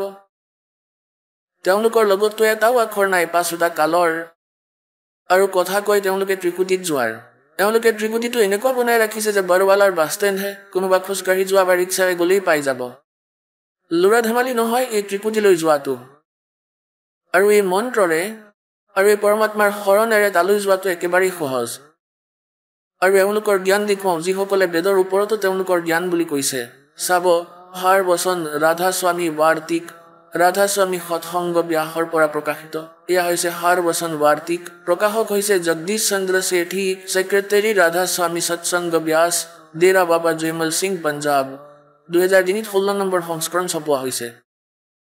আৰু এয়া ইয়াৰ printed in India by Lakshmi offset printers, Delhi. এয়া ভূমিকা আছে ইয়াত। ইয়াত স্পষ্ট লিখা আছে যে হাৰ বচন ৰাধা স্বামী বাৰ্তিক হজুৰ স্বামীজী অৰ্থাৎ শিৱদয়ালজীৰ মহাৰাজৰ বচনৰ সংগ্ৰহ আছে। এই বচন সৎসংগীসকলৰ এয়া অন্য চৰ্চাৰ সৈতে সৎসংগীসকলে নোট কৰিছিলে। স্বামীজী মহাৰাজৰ পৰমধাম যোৱাৰ কিছু বছৰৰ পিছত ইয়াৰ সংগ্ৰহ কৰি পুস্তক ৰূপত ছপোৱা হৈছিলে। চন 1902। আজি 1911 হৈ গ'ল, 2011 হৈ গ'ল। 109 বছৰ হৈ গ'ল এই অজ্ঞানক পঢ়ি পঢ়ি। 1902 বাবা জয়মল সিং দেৱ মহাৰাজে হাৰ বচন ৰাধা স্বামী বাৰ্তিক প্ৰথমবাৰৰ বাবে গুৰুমুখী লিপিত ছপাইছিলে। পুস্তক সেই গুৰুমুখী প্ৰথম গুৰুমুখী সংস্কৰণৰ অনুসৰি আছে, আৰু এয়া ইয়াৰ হিন্দী সংস্কৰণত প্ৰকাশিত কৰা হৈ আছে। 1902টো পাঞ্জাবী ভাষাত ছপোৱা হৈছিল, ইয়াৰ আগতেও ছপোৱা হৈছে, আৰু ইয়াৰ পিছত হিন্দীত বনোৱা হ'ল। তেতিয়া এওঁ কোন আছিলে সেই পৰমধনীজন যিজনে এই পুস্তকৰ বচন ক'লে? স্বামীজী মহাৰাজৰ শুভ নাম শেঠ শিৱদয়াল সিংজী আছিলে। তেখেতে 25 আগষ্ট 1818 আগ্ৰা চহৰত জন্মগ্ৰহণ কৰিছিলে। তেখেতৰ দেউতাকৰ নাম শেঠ দিলৱালী সিংজী আছিল, আৰু মাতৃৰ নাম মহামায়াজী আছিল। তেখেতৰ বংশধৰ পাঞ্জাৱৰ বাসিন্দা আছিল, আৰু লগতে ঘৰত গুৰু গ্ৰন্থ চাহিবৰ পাঠ হৈছিলে সদায়। দেখিলে, যদি এওঁ এই মন্ত্ৰ পাই গ'লহেঁতেন তেওঁ এই মন্ত্ৰ দিবলৈ আৰম্ভ কৰিলেহেঁতেন। তেখেতৰ মাতা পিতা হথৰাছৰ প্ৰসিদ্ধ সন্ত তুলসী চাহেবৰ ভগত আছিলে। স্বামীজী মহাৰাজেও তুলসীদাস চাহেবক যথেষ্ট মানিছিলে। যিজন এই পুস্তকৰ লেখক শিৱদয়ালজী ৰাধাস্বামী পন্থৰ প্ৰৱৰ্তক, তেওঁ তুলসীদাস হথৰাছৰ বচন শুনি ৰাখিছিলে। শৈশৱৰে পৰা স্বামীজী মহাৰাজৰ স্বভাৱ আধ্যাত্মিক ফালে আছিল। তেওঁ এটা কোঠালিতে বহি 17 বছৰ সুৰত শব্দ যোগৰ অভ্যাস কৰিলে। তেওঁ প্ৰমাণ লৈছিল গুৰু নানক চাহেবৰ বাণীৰ পৰা, কিন্তু নিজে আৱৰ্জনা কঢ়িয়াইছিল। হঠ যোগ কৰিলে 17 বছৰলৈকে সুৰত শব্দ যোগৰ অভ্যাস কৰিলে। আৰু চন 1961 বসন্ত পঞ্চমীৰ দিনা খোলাখুলিকৈ সাধাৰণ সৎসংগ আৰু সুৰত শব্দ যোগৰ উপদেশ দিয়া আৰম্ভ কৰিলে, আৰু আকৌ আহিল এনেকৈ গোন্ধ বিয়পালে। এতিয়া ইয়াতে চাব, ৰাধাস্বামী দয়ালৰ দয়া এই পুস্তকতে চলি আছে। খোলাচা হজুৰ, উপদেশ হুজুৰ ৰাধাস্বামী চাহেবৰ। এই শিৱদয়ালজীকে ৰাধাস্বামী ক'বলৈ ধৰিলে। বচন ইয়াৰ পৰাই আৰম্ভ হয়। এই জগত নাশবান হয়। এই দফা এয়া গীতাৰ দৰেই শ্লোক হয় এওঁলোকৰ। মন্ত্ৰ সংখ্যা দফা 1ত কি লিখা আছে? কেৱল কাম ইমানেই যে মানৱ অৰ্থাৎ মনুষ্যই নিজৰ শৰীৰ অৰ্থাৎ আত্মাক, নিজৰ পুঁজি আৰু নিকাহ অৰ্থাৎ লক্ষ্য সৎনাম আৰু ৰাধাস্বামীক অৰ্পণ কৰিলে। এতিয়া সৎনামক লক্ষ্য অৰ্থাৎ স্থান বনালে, সৎনামক আৰু ৰাধাস্বামীকো সৎনাম ক'লে। এতিয়া তৃতীয় স্থানত কি লিখা আছে বচনত যিমানেই আচাৰ্য মহাত্মা আৰু অৱতাৰৰ আৰু পৈগম্বৰ এখন সমাজতেই হৈছে এই সকলোৱে নিজৰ অভ্যাসৰ জোৰেৰেই অন্তৰেৰে লক্ষ্যৰ ফালে আগবাঢ়িল তেওঁ কৈ আছে যে তেওঁলোকে খেলিমেলি কৈ আছে নহয় ইয়াত মিছা কথা কৈ আছে ঠিক আছে চোৱা কোনো দুৰ্লভ সন্ত মঞ্জিল অষ্টমৰ অৰ্থাৎ ৰাধা স্বামীৰ ইয়াত কৈছে কেৱল সন্ত মহলা পঞ্চম অৰ্থাৎ সতনাম ইয়াত সতনাম মহলা হয় ইয়াত সতনাম মহলা আৰু পিছলৈ লক্ষ্য মহলা কোৱা লক্ষ্য কোৱা স্থান কোৱা একেই কথা হয় ঠিক আছে এতিয়া ইয়ালৈ আহোঁ আমি এতিয়া এই বচন নম্বৰ 4 ইয়াত 15 নম্বৰ পৃষ্ঠাত এয়া হৈছে সাৰ বচন বাৰ্তিক ভাগ 1 পঢ়ি আছো ইয়াৰ 4 নম্বৰ বচনত এতিয়া বুজিব লাগে যে ৰাধা স্বামী পদ সকলোতকৈ উচ্চ স্থানত হয় লক্ষ্য কোৱা স্থান কোৱা আৰু এয়াই নাম কুল মালিক আৰু সঁচা চাহেবৰ হয় ৰাধা স্বামীও কয় যে সঁচা চাহেবৰ হয় সৎপুৰুষৰ আৰু সঁচা ভগৱানৰ হয় আৰু এই লক্ষ্যৰ পৰা অৰ্থাৎ ৰাধা স্বামীৰ স্থানৰ পৰা দুটা লক্ষ্য ৰাধা স্বামীৰ স্থানৰ পৰা দুটা স্থান তলত সতনামৰ স্থান আছে এতিয়া সতনামক ইয়াত স্থান বুলি কৈ আহিছে ইয়াত চাব ইয়াত তৃতীয় বচনত কি কোৱা হৈছে যে কেৱল সন্ত মহলা পঞ্চমৰ অৰ্থাৎ সতনাম পালে সতনাম স্থান হ'ল আৰু এটা বচনত চোৱা কাম ইমান মানুহৰ অৰ্থাৎ নিজৰ শৰীৰ নিজৰ আত্মাক তেওঁৰ পুঁজি আৰু নিকাহ অৰ্থাৎ লক্ষ্য সতনাম মুকাম মানে স্থান স্থান সতনাম এতিয়া পুনৰ আহোঁ আমি 4 নম্বৰলৈ 15 নম্বৰ পৃষ্ঠালৈ 4 নং বচনত কোৱা হয় এতিয়া আপোনালোকে শুনিলে জগতগুৰু তত্ত্বদৰ্শী সন্ত ৰামপাল গুৰু মহাৰাজৰ মংগল প্ৰবচন আহক এতিয়া শুনো ভগতসকলৰ অনুভৱ যিসকলে সন্ত ৰামপাল গুৰু মহাৰাজৰ প্ৰমাণিত জ্ঞানৰ পৰা প্ৰভাৱিত হৈ নাম দীক্ষা লৈ বহুতো লাভ প্ৰাপ্ত কৰিলে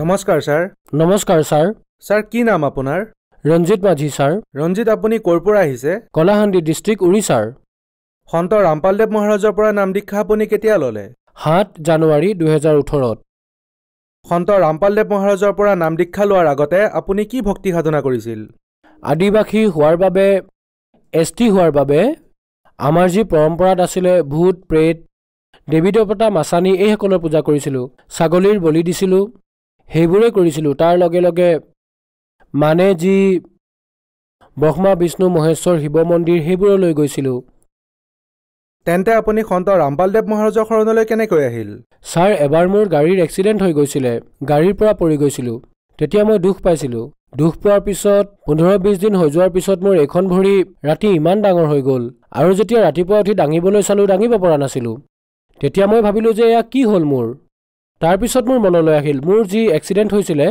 তাৰ বাবে এয়া হৈছে তাৰপিছত মোৰ বন্ধুবোৰে হস্পিটাললৈ লৈ গ'ল মাণ্ডছিল নামৰ গাঁও এখন আছে ছাৰ তালৈ লৈ যোৱাৰ পিছত তাৰে ডক্টৰে সৰু সুৰা ডক্টৰ আছিলে তেওঁৰ ওচৰলৈ নিয়াৰ পিছত তেওঁ ঔষধ লিখি দিলে যে এইখিনি দোকানৰ পৰা আনা সেইখিনি অনাৰ পিছত মই ট্ৰিটমেণ্ট কৰিম তেওঁৰ তেতিয়া মোৰ বন্ধুৱে ক'লে যে তুমি ইয়াতে আৰাম কৰা মই ঔষধ লৈ আহোঁ এই বুলি কৈ গ'ল তেতিয়া মই ক'লোঁ যে ভাই মই ইয়াত অকলে বহি নাথাকোঁ মোকো লগত লৈ যোৱা দুয়োটাই গৈ ঔষধ লৈ আহিম গতিকে ময়ো লগতে যাওঁ দিয়া এনেকৈ ভাবি যেতিয়া গ'লোঁ তেতিয়া তাত মেডিচিন দোকানখন যাৰ আছিলে তেওঁ নিজেই এজন ডক্টৰ মাণ্ডছিলৰে হয় তেওঁৰ নাম ডক্টৰ চাহু এতিয়াও তেওঁৰ দোকানখন আছে তেতিয়া তেওঁ ক'লে যে যেতিয়া মই স্লিপখন দিলোঁ তেতিয়া তেওঁ সুধিলে এয়া কাৰ বাবে লাগে তেতিয়া বন্ধুৱে ক'লে যে মোৰ এজন বন্ধু আছে ক'লে তাক লৈ আহা ময়ো এজন ডক্টৰ হয় চেক কৰিম বুলি ক'লে গতিকে তেওঁ যেতিয়া মোক দেখিলে তেতিয়া ক'লে যে ভাই এয়া কেনেকৈ হ'ল মই ক'লোঁ যে ছাৰ মোৰ এক্সিডেণ্ট হৈ গৈছিলে 10-15 দিনৰ পিছতহে এনেকুৱা হ'ল তাৰপিছত মোক ইনফেকশ্যন হোৱা বুলি ক'লে এনেকৈ ক'লে মোক ইনফেকশ্যন হোৱা বুলি কোৱাত মই ক'লোঁ যে ছাৰ ঠিক আছে আপুনি চিকিৎসা কৰক তেতিয়া তেওঁ মোক 4টা ইনজেকশ্যন দিলে সেইদিনা আৰু ক'লে যে কাইলৈ গধূলি 5টা বজাত আহি যাবা তুমি আৰু যেতিয়া সেইদিনাও গ'লোঁ 3টা ইনজেকশ্যন দিলে আকৌ পিছদিনা গধূলি আহিবলৈ ক'লে এনেকৈ কৰি দুটাকৈ ইনজেকশ্যন লগাবলৈ 6 দিন গ'লোঁ 6 দিন যোৱাৰ পিছত ছাৰ 6 দিনৰ দিনা গধূলি যেতিয়া গৈ পালোঁ মই তেতিয়া এটা বাকচ লৈ আহিলে বাকচটো আনি মোক শুৱাই দিলে আৰু বাকচটো তলত থলে আৰু যেতিয়া মোৰ ভৰিখন এনেকৈ পিটিকিবলৈ ধৰিলে তেতিয়া সেই বাকচটো 2 বাকচ তেজৰ দৰে কিবা ওলাল ইমান ডাঙৰ বাকচত ইয়াৰ পৰা তাৰপিছত ক'লে যে ইমানবোৰ তোমাৰ আছিল ইয়াত এতিয়া তুমি ঠিক হৈ যাবা এনেকৈ ক'লে তাৰপিছত 2টা ইনজেকচন লগাই মোক পঠিয়ালে পিছত সপ্তম দিনা মই আকৌ গ'লো যোৱাৰ পিছত হেয়া সাফা কৰিলে কোৱাৰ পিছত সুধিলে যে তোমাৰ কিমান দূৰলৈকে এয়া হৈছে এতিয়া গম পোৱা হোৱা নাই তুমি কাইলৈ আকৌ আহিবা আকৌ গ'লো পিছদিনা আকৌ যোৱাৰ পিছত তেওঁৰ যি কেচি আছিল যি ডক্টৰৰ তাত যে থাকে সেইখন যেতিয়া ভৰাই দিলে ইমান দূৰলৈকে সোমাই গ'ল তেতিয়া তেওঁ ক'লে যে ভাই এয়াতো ডাঙৰ ভুল কৰিলা তুমি তোমাৰ হাড়ত ফুটা হৈ গৈছে তেতিয়া মই ক'লো যে ছাৰ এয়া কেনেকৈ হৈ গ'ল ছাৰ তোমাৰ বহুত দিন হ'ল যে সেইবাবে কেঞ্চাৰ হৈছে মোক কিন্তু কোৱা নাছিলে মোৰ বন্ধুজনক মাতি ক'লে যে তাৰ হাড়ত কেঞ্চাৰ হৈছে তুমি এতিয়া তাক গৈ কৈ দিবা যেতিয়া মোৰ বন্ধুৱে মোক ক'লে তেতিয়া মই ক'লো যে কি কৰোঁ এতিয়া মইতো এতিয়া নাবাচিম মই দুখীয়া মানুহ মোৰ লগত পইচাও ইমান নাই মই মৰাটো এতিয়া নিশ্চিত কাৰণ ইয়াৰ চিকিৎসাটো ইয়াত নায়েই আৰু মোৰ লগত পইচাও নাই গতিকে মই মৰিম এনেই মোক ফৰ্মেলিটিৰ কাৰণে মোৰ মনটো ভাল লগাবলৈ টেবলেট খাবলৈ আৰু কিবা কিবি দিলে লগাবলৈ কিন্তু মই নাবাচিম বুলি ক'লে এনেকৈ কৈছিলে আৰু মোৰ বন্ধু এই কথাৰ প্ৰমাণ হি ক'লে তোমাৰ এনেকুৱা হৈছে তোমাৰ ঘৰত ফোন কৰি দিওঁ তেতিয়া মই ক'লো যে নালাগে কৰিব ঘৰলৈ ফোন কাৰণ মইতো ইয়াত দুখতে আছো ঘৰৰ মানুহো দুখত পৰিব মোৰ ঘৈণী সন্তান সকলো দুখত পৰিব মোৰ ঘৈণী তাই দুখত পৰিব হি ক'লে ঠিক আছে মই কি কৰিলো ছাৰ সেই সময়তে মই তাৰ আগতে এয়া জ্ঞানগংগা নামৰ কিতাপ মোৰ যিজন হেল্পাৰ মই এনে মিস্ত্ৰীৰ কাম কৰোঁ তেতিয়া মোৰ হেল্পাৰৰ তাত জ্ঞানগংগা কিতাপ আছিলে আৰু সেইখন হি কভাৰ কৰি বন্ধ কৰি নিজৰ মূৰত গাৰু কৰি শুইছিলে তাৰপিছত এদিন হি ডিউটিলৈ গ'ল মই সেইদিনা যোৱা নাছিলোঁ মদ বহুত খাইছিলোঁ ছাৰ তেতিয়া মই এনেকুৱা কৰাত দেখিলোঁ যে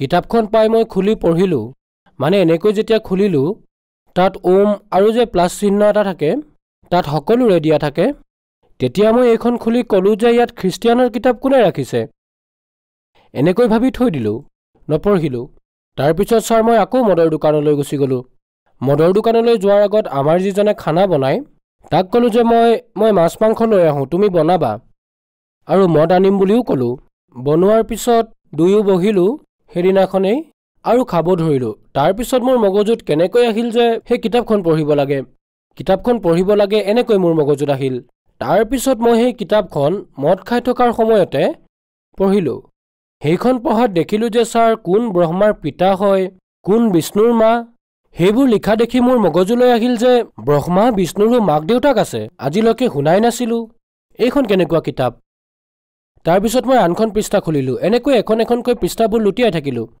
তেতিয়া মই ভক্ত এজনৰ অভিজ্ঞতা পঢ়িলোঁ যে মোৰ এনেকৈ কেঞ্চাৰ আছিলে এনেকুৱা হৈছিলে সন্ত ৰামপালদেৱ মহাৰাজৰ যিসকল শিষ্য আছিলে তেওঁলোকে নিজৰ অভিজ্ঞতাৰ কথা কয় সেইখন কিতাপেই মই পঢ়িছিলোঁ তেতিয়া মোৰ সেই কথা মনত থাকিল ছাৰ মোৰ এই যি কেঞ্চাৰ যে হৈছে তেতিয়া মোৰ মনলৈ আহিল যে মই সেই কিতাপখন পঢ়িছিলোঁ এতিয়া কিতাপখনটো তাৰ তাত আছে মোৰ তাততো নাই এতিয়া মই কেনেকৈ পাম গতিকে মোৰ মগজুত এনেকৈ পৰমাত্মাইটো ভৰাই দিলে যে তাত যি পাম্পলেট আছিলে সেই পাম্পলেটখন মোৰ জেপতে ভৰোৱা আছিলে তেতিয়া মোৰ মনলৈ আহিল যে মোৰ তাত পাম্পলেটখন আছে সেই পাম্পলেটখনত কি লিখা আছে সেইখন পঢ়িলে মই সকলোবোৰ গম পাম তাৰ পিছদিনা যেতিয়া মই গাঁৱলৈ গুচি গ'লোঁ মাণ্ডশিলৰ পৰা গাঁৱলৈ গুচি গ'লোঁ তেতিয়া মোৰ লগত মোবাইল নাছিল তাৰপিছত মই আন এজনক সেই পাম্পলেটখন দেখুৱাই মই SMS কৰিলোঁ বৰবালালৈ ফোন কৰিলোঁ প্ৰথমে মই ফোন কৰিছিলোঁ ফোন কৰাত সুধিলে কোনে কৈ আছে মই ক'লোঁ ৰঞ্জিত মাঝিয়ে কৈ আছোঁ এই কিতাপখন পামনে বুলি সোধাত ক'লে তাৰ পৰাই ক'লে নহয় আপুনি SMS কৰক আপোনাৰ সম্পূৰ্ণ ঠিকনা দি SMS কৰক এই নম্বৰতে তেতিয়াহে পাব আপুনি তাৰপিছত মই আন এজন ল'ৰাৰ মোবাইলৰ পৰা SMS কৰিলোঁ তাৰপিছত মোক 2 দিনৰ পিছত এজন ভগতে সন্ত ৰামপালদেৱৰ শিষ্যসকল থাকে আমাৰ গাঁৱৰ ওচৰতে মোক বাছেৰে আনি সেইখন দিলে তেতিয়া মই পঢ়িলোঁ পঢ়াৰ পিছত মোৰ মনলৈ এইটো আহিল যে গুৰু বুলি ক'লে ৰামপালদেৱৰ দৰে গুৰু নাই ভগৱান বুলি ক'লে কবিৰদেৱৰ দৰে ভগৱান নাই মই পঢ়ি এইটো অনুভৱ কৰিলোঁ সন্ত ৰামপালদেৱ মহাৰাজক ক'লোঁ যদি আপুনি সঁচা ভগৱান হয় পৰমাত্মা মোৰ এই কেঞ্চাৰৰ যি বেমাৰ আছে ঠিক কৰি দিবা দাতা মই আপোনাৰ শৰণলৈ আহিম তেতিয়া সেই ৰাতিয়ে মই আগতে যে লগাইছিলোঁ মই চাফা কৰি সেই ঔষধকে মলম যি দিছিলে সেই মলম লগালোঁ আৰু শুই গ'লোঁ। হোৱাৰ পিছত যেতিয়া ৰাতিপুৱা উঠিলোঁ ভগতদেৱ তেতিয়া মই গা ধুবলৈ গুচি গ'লোঁ পুখুৰীলৈ গৈ ধুই মেলি ভালদৰে চফা কৰি ফ্ৰেছ হৈ যেন মোৰ একোৱে হোৱা নাই, এনেকৈয়ে মোৰ অনুভৱ নাই হোৱা যে মোৰ ভৰিটো যেন কিবা হৈছিল। তাৰপিছত মই ঘৰলৈ আহিলোঁ। ঘৰলৈ অহাৰ পিছত ঘৰৰ মানুহে মোক একো কোৱা নাছিল, মোৰ পত্নীয়েও একো কোৱা নাছিল। মোক খাবলৈ কিবা কিবি দিলে। তাৰপিছত কি কৰিলোঁ, ৰাতিপুৱা যেতিয়া ধুওঁ মই তাৰ পিছত ঔষধ লগাওঁ। মোৰ পত্নীয়ে সুধিলে যে আজি কি চাফা নকৰা নেকি, গৰম পানী কৰি দিছোঁ চাফা কৰি লোৱা। তেতিয়া মোৰ মনলৈ আহিল ঠিক আছে। যেতিয়া মই বেণ্ডেজটো খুলিলোঁ, খোলাৰ পিছত ভগতদেৱ যেতিয়া সেয়া খুলিলোঁ তাৰ পৰা তোলাত যি মলম পানী দিছিলোঁ ডেটলৰ পানী চাফা কৰিব ধৰিলোঁ। তাৰ পৰা তেজ ওলাব ধৰিলে। তেজ ওলোৱাত ভাবিলোঁ তেজ কেনেকৈ ওলাই আছে, তেজটো ওলাব নালাগিছিল। তাৰপিছত অলপ টিপি দিলোঁ মই। টিপাৰ পিছত ভিতৰলৈ সোমাই যোৱা নাছিল। যেতিয়া ভালদৰে টিপাত দেখিলোঁ ইয়াত পূৰা মাংসৰে ভৰি পৰিছিলে।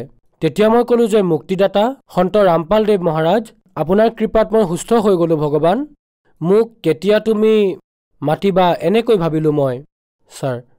তাৰপিছত মই মোৰ নিজৰ পত্নীক যে মই নাম দীক্ষা ল'ম। এতিয়া নাম দীক্ষা কেনেকৈ ল'ব পাৰিম সেইটোতো মই নাজানো সন্ত ৰামপাল দেৱ মহাৰাজৰ পৰা। মইতো এইটোৱে নাজানিছিলোঁ যে নাম কি, কিন্তু দীক্ষা মানে জানিছিলোঁ। কাৰণ আমাৰ গাঁৱত যিসকলে দীক্ষা লয় ভাবিলোঁ এনেকুৱাই দীক্ষা হ'ব এয়া, এইটো মই জানিছিলোঁ। তেতিয়া সেইজন ভগতক ফোন কৰিলোঁ, যিজন ভগত মানে সন্ত ৰামপাল দেৱ মহাৰাজৰ শিষ্য। তেওঁক ফোন লগালোঁ। তেতিয়া তেওঁক সুধিলোঁ যে ভাই এই দীক্ষা কেনেকৈ পাম। তেতিয়া তেওঁ ক'লে যে জাৰিংগাঁৱত এটা নামদান চেণ্টাৰ আছে, তাতেই নাম দীক্ষা দিয়া হয়। তাৰপিছত 7 জানুৱাৰীত যেতিয়া মই গ'লোঁ, 7 জানুৱাৰী 2018, তেতিয়া মই সন্ত ৰামপাল দেৱ মহাৰাজৰ পৰা নাম দীক্ষা পালোঁ। ছাৰ আপোনাৰ হাড়ত কেঞ্চাৰ মানে বন কেঞ্চাৰ আছিল।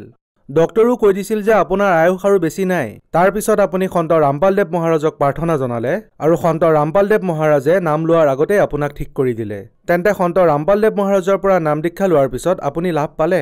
পালোঁ ছাৰ, বহুত কিবা কিবি লাভ পালোঁ ছাৰ। ইমান ক'লে ভাগৰি পৰিম ছাৰ, কিন্তু অলপমান কম।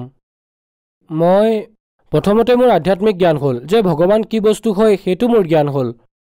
তাৰপিছত ভগৱানক চিনি পালোঁ, সন্ত ৰামপাল দেৱ মহাৰাজ পূৰ্ণ পৰমাত্মা হয় চিনি পালোঁ। আমাৰ বেদ শাস্ত্ৰত যি আছে সেয়া আমি পালোঁ। আৰু ছাৰ মই বহুত নিচা কৰিছিলোঁ। ৰাতিপুৱা যেতিয়া সাৰ পাওঁ প্ৰথমে মদেই খাইছিলোঁ। আৰু মোৰ ঘৰৰ মানুহো চিন্তাত পৰিছিল যে ই মদ কেনেকৈ এৰিব। আৰু মোৰ পত্নীয়ে বহুতকেইটা মন্দিৰ মছজিদতো গৈছিল, এনেকৈ উপবাস খাটিছিলে যাতে মই মদ এৰিব পাৰোঁ। মোৰ দেউতা, মোৰ ডাঙৰ দাদা তেওঁলোকো মই গা ধুব যাম বুলি ক'লেও মোৰ পাছে এজন মানুহ পঠিয়াই দিছিল, ভাবিছিল মই মদ খাবলৈ যাম। মোৰ ঘৰত গৈও সুধিব পাৰে ছাৰ। তেতিয়া যেতিয়া যিজন মোৰ লগত যায় মোৰ ছিকিউৰিটি বডিগাৰ্ড হৈ, মই তাকেই পইচা দি দিছিলোঁ যে তুমি নক'বা কাকো মই মদ খাবলৈ যাওঁ, তুমি এই পইচা লোৱা। এনেকৈ মই তাক পইচা দি মদ খাই আহিছিলোঁ। এনেকৈ নিচা কৰিছিলোঁ। কিন্তু যেতিয়া সন্ত ৰামপাল দেৱ মহাৰাজৰ পৰা নাম দীক্ষা ল'লোঁ সেই মদ আজিলৈ মই চোৱা নাই, এতিয়া মোৰ মনতো নপৰে। আৰু গুটখা মই ইমান খাইছিলোঁ ছাৰ, মোৰ ইয়াত ইমানো খোল নাখাইছিলে। সেয়াও সন্ত ৰামপাল দেৱ মহাৰাজৰ দয়াত এৰি দিলোঁ ছাৰ। ছাৰ আপুনি সন্ত ৰামপাল দেৱ মহাৰাজৰ পৰা নাম দীক্ষা লোৱাৰ পিছত বহুত লাভ পালে। গতিকে যিসকল দৰ্শকে আপোনাক আজি টিভিত চাই আছে, বিশেষকৈ উৰিষ্যাত কেঞ্চাৰৰ পেচেণ্টৰ সংখ্যা বেছি, মানুহৰ ওচৰত পইচা নাই চিকিৎসা কৰাবলৈ, আৰু আপুনি তেওঁলোকৰ বাবে এক উদাহৰণ। গতিকে যিসকল দৰ্শকে আপোনাক আজি চাই আছে তেওঁলোকো এই বেমাৰত গ্ৰস্ত, তেওঁলোকক আপুনি কি ক'ব? মই তেওঁলোকক এইটোৱে ক'ব বিচাৰোঁ, তেওঁলোকৰ বাবে মোৰ প্ৰাৰ্থনা যে এওঁলোকে সন্ত ৰামপাল দেৱ মহাৰাজৰ সৎসংগ শুনক। আৰু মই যেনেকৈ সন্ত ৰামপাল দেৱ মহাৰাজৰ জ্ঞান গংগা পঢ়ি মোৰ দুৰাৰোগ্য বেমাৰ ভাল কৰিব পাৰিলোঁ, গতিকে আপোনালোকেও সন্ত ৰামপাল দেৱ মহাৰাজৰ জ্ঞান শুনক আৰু সৎসংগ চাওক, যেনেকৈ টিভিত বহুকেইটা চেনেলত আহে, আৰু নিজৰ বেমাৰ ভাল কৰক। গতিকে মই তেওঁলোকক নিবেদন জনাওঁ যে আপোনালোকেও মোৰ দৰে দুৰাৰোগ্য বেমাৰৰ পৰা সুস্থ হ'ব পাৰে। সন্ত ৰামপাল দেৱ মহাৰাজৰ পৰা নাম দীক্ষা কেনেকৈ ল'ব পাৰি? সন্ত ৰামপাল দেৱ মহাৰাজৰ বহুকেইটা টিভি চেনেলত সৎসংগ আহে তাৰ তলত এটা হালধীয়া শাৰী আহে আৰু তাত এটা নম্বৰ দিয়া থাকে আৰু সেই নম্বৰতে কণ্টেক্ট কৰাৰ পিছত আপোনাক আপোনাৰ ওচৰৰ যিটো নামদান চেণ্টাৰ থাকিব তাৰে ঠিকনা দি দিব আপোনাক আপুনি নামদান লৈ নিজৰ কল্যাণ কৰাব পাৰে এয়াই মোৰ বিনতি ধন্যবাদ সৎ চাহেব ছাৰ সন্ত ৰামপাল গুৰু মহাৰাজ হৈছে এনে এজন মহাপুৰুষ যিজনে নিজৰ সত্য ভক্তি তত্ত্বজ্ঞান কৰোণা আৰু সেৱাৰ বলত সমাজত এক নতুন আদৰ্শ বলবৎ কৰিছে সন্ত ৰামপাল গুৰু মহাৰাজৰ নেতৃত্বত তেওঁৰ সকলো সৎলোক আশ্ৰমে কৰা বিস্ময়কৰ সমাজ কল্যাণমূলক কামে সমাজখনক সোণালী ভৱিষ্যতৰ এক নতুন আশা দেখুৱাইছে সন্ত ৰামপাল গুৰু মহাৰাজৰ পৰা নাম দীক্ষা গ্ৰহণ কৰাৰ পিছত লাখ লাখ লোকৰ কৰ্কট ৰোগ এইডছ আদি দুৰাৰোগ্য ৰোগ নিৰাময় হ'ল সন্তজনাৰ জ্ঞানৰ পৰা অনুপ্ৰাণিত হৈ তেওঁৰ অনুগামীসকলে লাখ লাখ ইউনিট ৰক্তদান কৰে সন্তজনাই লাখ লাখ ভগ্নী কন্যাৰ যৌতুকমুক্ত বিয়াৰ আয়োজন কৰালে সন্তজনাই লাখ লাখ মানুহক ড্ৰাগছ আসক্তিৰ পৰা মুক্ত কৰিলে কোটি কোটি ধ্বংসপ্ৰাপ্ত পৰিয়াল শান্তিত লাগিল সন্তজনাৰ আশ্ৰমত সমাৱেশৰ সময়ত বিনামূলীয়া চকুৰ চিকিৎসা আৰু দন্ত চিকিৎসাৰ ব্যৱস্থা কৰা হয় সন্ত ৰামপাল গুৰু মহাৰাজৰ দ্বাৰা পৰিৱেশ সুৰক্ষাৰ উদ্দেশ্যে সময়ে সময়ে বৃহৎ পৰিসৰত বৃক্ষৰোপণ কৰা হয় সন্তজনাই আৰ্তজনক তাৎক্ষণিক সকাহ দিবলৈ এম্বুলেন্স সেৱা আৰম্ভ কৰিছিল সন্তজনাই তেওঁৰ অনুগামীসকলক তেওঁলোকৰ শৰীৰ দান কৰিবলৈ অনুপ্ৰাণিত কৰে যাতে মানৱতাৰ সেৱা আৰু চিকিৎসা ক্ষেত্ৰত উন্নতি কৰিব পৰা যায় সন্ত ৰামপাল গুৰু মহাৰাজৰ সকলো আশ্ৰমত প্ৰতিদিনে বিনামূলীয়া ধৰ্মভোজৰ আয়োজন কৰা হয় য'ত প্ৰতিবাৰেই প্ৰতিটো জাতি প্ৰতিটো ধৰ্মৰ মানুহে একেলগে বহি ভোজন কৰে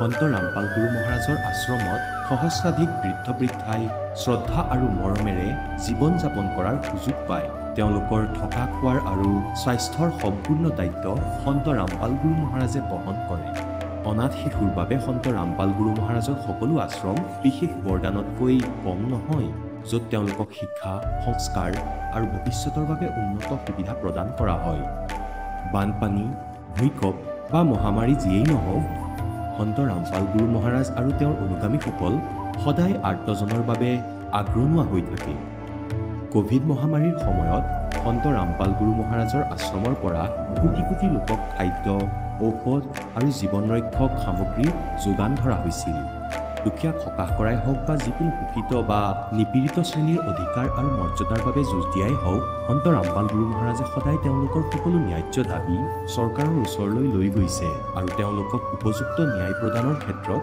গুৰুত্বপূৰ্ণ ভূমিকা পালন কৰি আহিছে সমাজত আধ্যাত্মিক আৰু সামাজিক মূল্যবোধৰ প্ৰতি সজাগতা অনাৰ প্ৰতিটো পদক্ষেপতে সন্ত ৰামপাল গুৰু মহাৰাজ মানৱতাৰ প্ৰকৃত সেৱক হিচাপে প্ৰমাণিত হৈছে সন্ত ৰামপাল গুৰু মহাৰাজৰ জীৱনে আমাক শিকাইছে যে প্ৰকৃত সেৱা সেইটোহে যিটো নিস্বাৰ্থভাৱে কৰা হয় আহক আমিও এই মহান সন্তজনৰ এই মহান সেৱাৰ কামত যোগ দিওঁ আৰু সন্ত ৰামপাল গুৰু মহাৰাজৰ পৰা নাম দীক্ষা লৈ আমাৰ জীৱন ধন্য কৰি তোলোঁ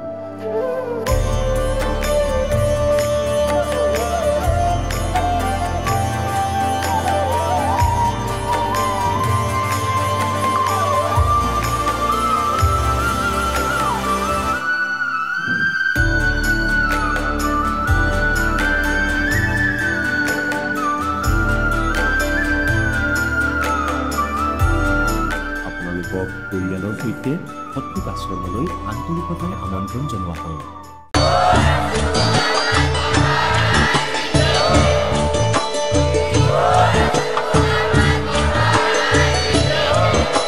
আপুনি শুনি আছিলে জগতগুৰু তত্ত্বদৰ্শী সন্ত ৰামপাল গুৰু মহাৰাজৰ মংগল প্ৰবচন অধিক জানিবৰ বাবে ভিজিট কৰক www.jagatgururampalji.org সন্ত ৰামপাল গুৰু মহাৰাজৰ শুভ আশীৰ্বাদত সমগ্ৰ বিশ্বতে 500তকৈ অধিক নাম দীক্ষা কেন্দ্ৰ আছে য'ত সন্ত ৰামপাল গুৰু মহাৰাজৰ দ্বাৰা বিনামূলীয়াকৈ নাম দীক্ষা দি থকা হৈছে আপোনাৰ ওচৰৰ নাম দীক্ষা কেন্দ্ৰৰ ঠিকনা জানিবলৈ সম্পৰ্ক কৰক 7082208528।